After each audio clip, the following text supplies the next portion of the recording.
All right, let's talk Los Angeles Chargers. This is a team that's been making a lot of really solid moves so far this offseason. Not a lot of big headline grabbers, but a lot of really good moves with a really smart strategy behind them. And this latest move they've made, it's kind of slid under the radar like a lot of the things the Chargers have done, but it may be their smartest move yet. We'll break that down in just a second. But first, I'm Nick, that's Andrew, and this is Saturday Morning Inspection.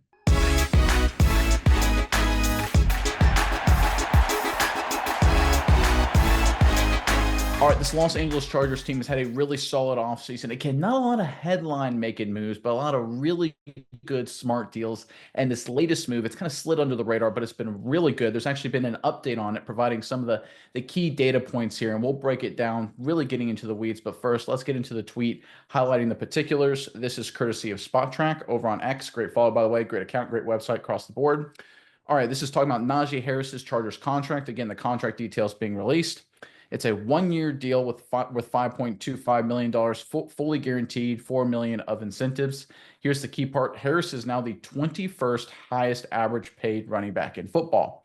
All right, Harris has been a good player for the Pittsburgh Steelers for the past 4 years, but I think when you break down where he sits among his peers in terms of production, value, and the dollars the Chargers are allocating towards Harris, this looks like one of maybe the biggest steal of the offseason up to this point. Absolutely astounding, like you said earlier. Miles, I know you'll get into that in just a second, but first, Chargers fans in the comment section below. Before we get into the data, before we really break it down, how would you grade the Chargers acquisition of Najee Harris? Do you give it an A, you love it? Give it a C, yeah, it's kind of wait and see how it shakes out. Give it an F, you hate it. Again, before you get into the data, before we're going to really get into the numbers here. Let us know what you think of this acquisition via a grade. Put it in the comment section below.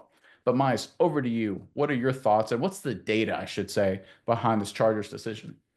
Yeah, Nick, I think when you look at the data, it really just we talk about steals. This is a robbery. I think you're getting 25 to life on this one if it was a crime, if you're the Chargers, because what they were able to pay Najee Harris versus what he puts out when you compare his peers. And not talking about rookies who fall in this category because it's kind of hard to tell. Talk about guys around the league who've signed second contracts. Some of the Chargers fans will be very familiar with that really just kind of have fallen down. Some guys in this free agency period, how he stacks up against those people, it is absolutely insane. They were able to get him at this value for what he has compared to those guys. So let's get into the graph here and we'll talk about it a little bit, break it down. So first on the left-hand side, out of these guys, let me go through the players that we're comparing here. Far left-hand side in the darker blue color is Najee Harris.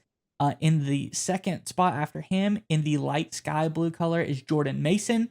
In the third spot, in the lime green color, someone Chargers fans very familiar with, Austin Eckler there. And then finally, in the teal-ish green color at the very end is Rico Dowdle, formerly of the Dallas Cowboys.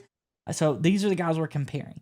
And we look at the first thing here. These guys, they sign these deals. What do they do production-wise? How many 1,000-yard seasons, how many 1,000-yard rushing seasons have these players had?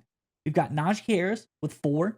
We've got Jordan Mason with 0. Austin Eckler surprised me a little bit. Actually has 0 1,000-yard rushing seasons. And Rico Dowdle has 1,000-yard rushing season here. So very interesting that Najee Harris clear way above all of these guys as far as productivity. And we got to say Najee Harris rushed for 1,000 yards every single season that he has been in the NFL. Very impressive in that aspect as well. You look next now, what do they get salary-wise? Maybe some of these guys are making a lot less than Najee Harris. Maybe, he's getting paid significantly more. Well, we look at the APY in millions. You look at Najee Harris getting $5.25 million on that one-year deal. You look at Jordan Mason, again, tied 0 1,000-yard seasons. He's also getting $5.25 million per year. Austin Eckler, 0 1,000-yard rushing seasons, $4.21 million a year. And finally, Rico Dowdle getting $6.25 million per year.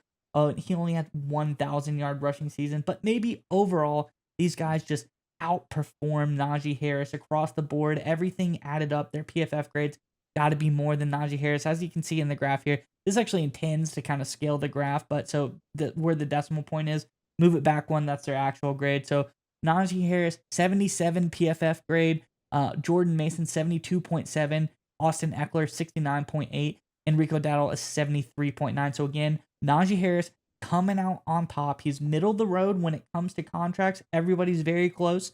He's beating everybody by a mile and far as production, those 1,000-yard rushing seasons, and his PFF grades across the board. He just overall averaging out as a better player than all these guys. And it was very surprising to me that around these guys that they're getting paid this money, Najee Harris, it seems like he should be making so much more money. You look at another guy this one off season ago that had similar stats. He had 3,000-yard rushing seasons, was very productive, had a really big season as well. But you look at Josh Jacobs, that's the kind of money that Najee Harris kind of relates to as far as his contract goes. But again, these are the guys he's around. I think this is really great for the Chargers. I think it's shown they got an absolute steal here. Najee Harris, they declined his 5th-year option in Pittsburgh. He goes, tests the market. The Chargers able to get him for a steal. The Pittsburgh Steelers probably wish they could have brought him back for that money, but he signs for the Chargers, says Jim Harbaugh. Big benefit to why he did that. I think it's going to be a really great move for them going forward. But looking at the numbers, this was such a good move by the Chargers. Yeah, there's this weird thing that happens in the National Football League sometimes, and I think you can find it in other sports leagues and maybe all across facts of life, where sometimes a player or a company's or an employees or whoever or whatever, their value gets diminished because of their expectations from a different time, and it gets extended and we lower their value, right, in ways that it doesn't make sense. So Najee Harris was a first-round pick coming out of Alabama, either first or second-round pick, I forget exactly, coming out of Alabama, deep playoff pushes, right, winning national titles with the Crimson Tide, all that kind of stuff. Supposed to go to the Steelers, be the next great Pittsburgh Steelers running back superstar, Franco Harris, Jerome Bettis, Le'Veon Bell, right? He was going to be the next guy in line, and he never really became that guy. He was a good player, 4 straight 1,000-yard seasons, 170 career catches in 4 seasons. So he's multifaceted, that really good in the pass game as well.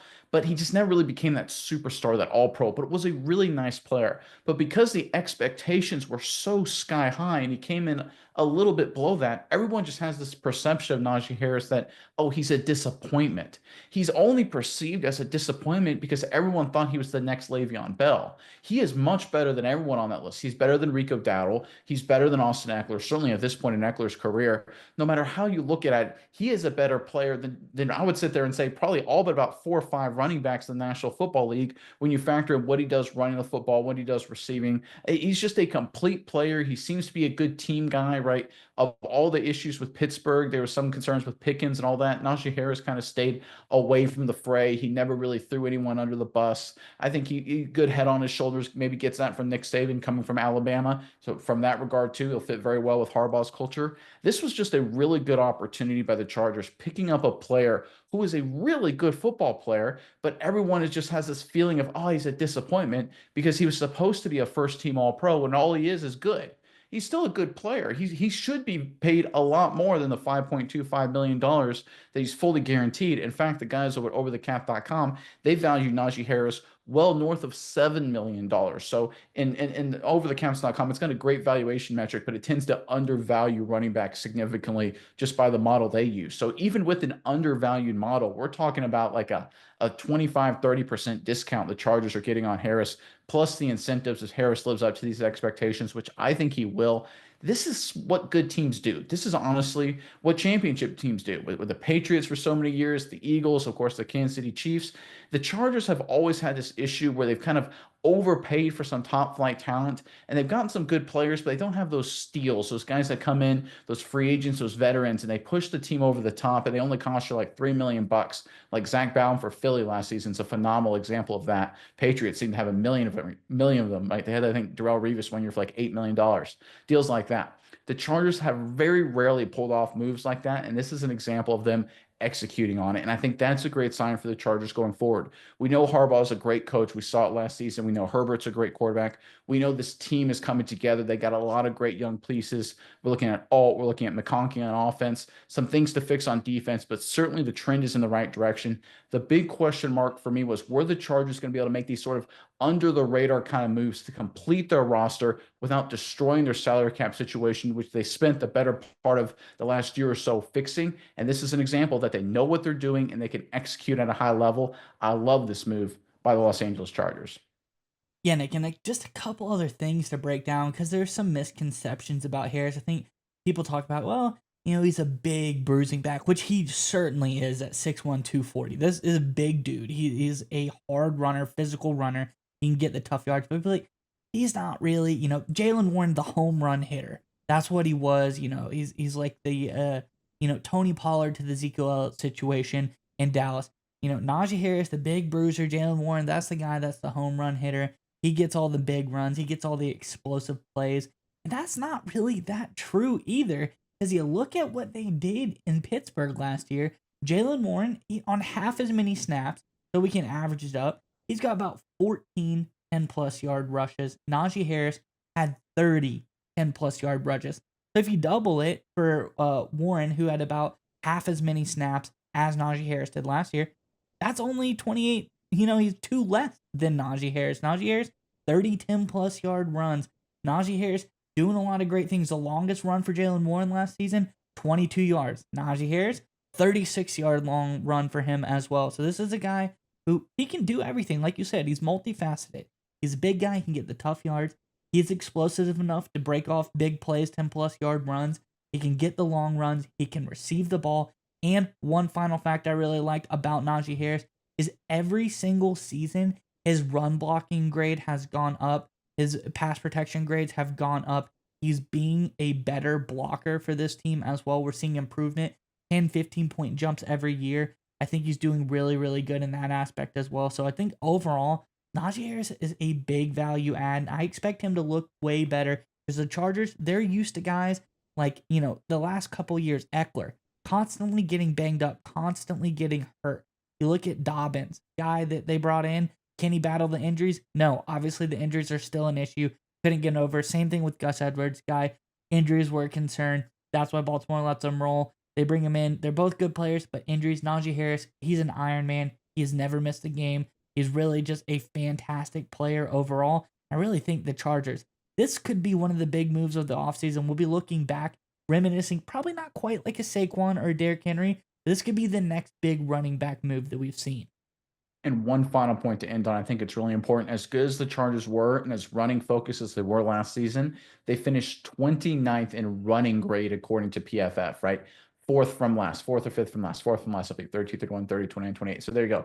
Fourth from last. So you're looking at a guy in Najee Harris with a 77 PFF grade. The Chargers were about 69. Just by adding Najee Harris, they're basically 10 points better. So they go from 69, which was 29th in the NFL, all the way up to 79, which is 19th. That's a huge leap, obviously. They go from bottom feeders running grade to right around middle of the pack in one move that cost them $5 million.